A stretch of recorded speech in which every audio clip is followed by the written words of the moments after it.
Hi hello నమస్తే, welcome back to Uma's kitchen. ఈరోజు మన వీడియోలో చక్కెర పొంగలి ఎలా చేసుకోవాలో చూద్దాం. చక్కెర పొంగలి చాలా రుచిగా ఉంటుంది. అచ్చ మనకి గుడిలో ఉండే ప్రసాదం లాంటి రుచి వస్తుందండి. ఈ శ్రావణ మాసంలో అమ్మవారికి ఎంతో ఇష్టమైన చక్కెర పొంగల్ని ఎలా చేసుకోవాలో ఈ వీడియోలో చూద్దాం. ఇక లేట్ చేయకుండా వీడియోలోకి వెళ్ళిపోదాం.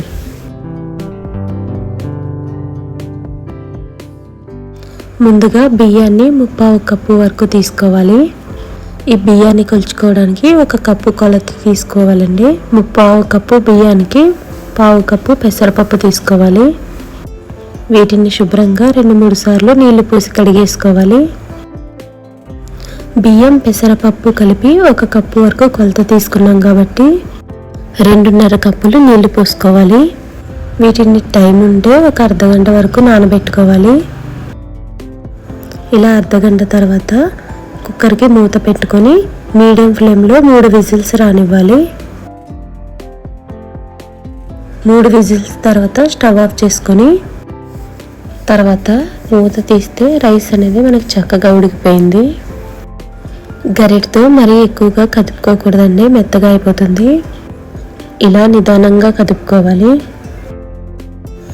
ఇలా కలిపిన తర్వాత 1/4 కప్పు పంచదార, 1/4 కప్పు తరిగిన బెల్లం పొడి వేసుకోవాలి.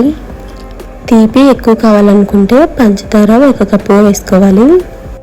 ఈ చక్కెర పొంగలికి నెయ్యి కొంచెం ఎక్కువ వేస్తేనే బాగుంటుందండి. నేను ఇక్కడ 3 టేబుల్ స్పూన్ల వరకు నెయ్యి వేసుకున్నాను. ఇలా ఒకసారి నిదానంగా కలిపేసుకొని ఇప్పుడు కుక్కర్ని స్టవ్ మీద సిమ్లో ఉంచుకోవాలి. మనం వేసినవన్నీ బాగా కలిసేటట్టు ఇలా నిదానంగా కలుపుకోవాలి. ఇలా వదిలేస్తే పంచదార కరిగి పాకంలా వస్తుందండి. ఈలోపు స్టవ్ మీద ప్యాన్ పెట్టుకొని 1 టేబుల్ స్పూన్ల నెయ్యి వేడి చేసుకోవాలి. నెయ్యి వేడెక్కిన తర్వాత 1 టేబుల్ స్పూన్ల కొబ్బరి ముక్కలు వేసుకొని లో ఫ్లేమ్లో వేయించుకోవాలి. ఇలా 1/2 నిమిషం పాటు కొబ్బరి ముక్కలు వేగిన తర్వాత 1 టేబుల్ స్పూన్ జీడిపప్పు కూడా వేసుకొని వేయించుకోవాలి. మనం ఇందులోకి జీడిపప్పు వేయకపోయినా కొబ్బరి ముక్కలు వేసుకోవాలండి.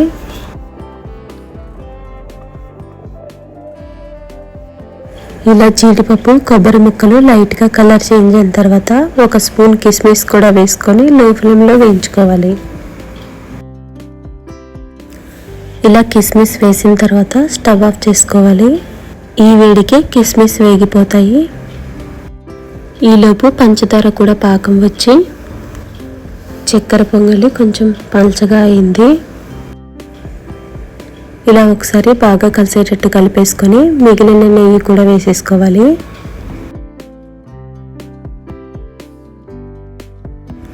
వేయించి పెట్టుకున్న కిస్మిస్ జీడిపప్పు కూడా వేసుకొని కలిసేటట్టు కలిపేసుకోవాలి.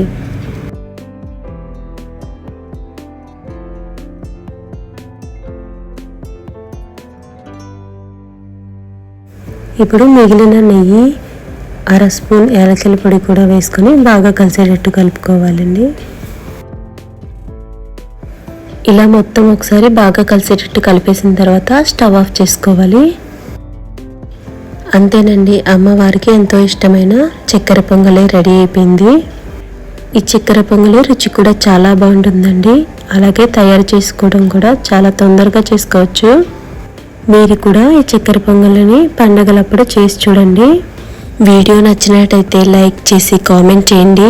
మరిన్ని ఇలాంటి వీడియోస్ కోసం ఉమాస్ కిచెన్ ఛానల్ని సబ్స్క్రైబ్ చేసుకోండి. Thank you.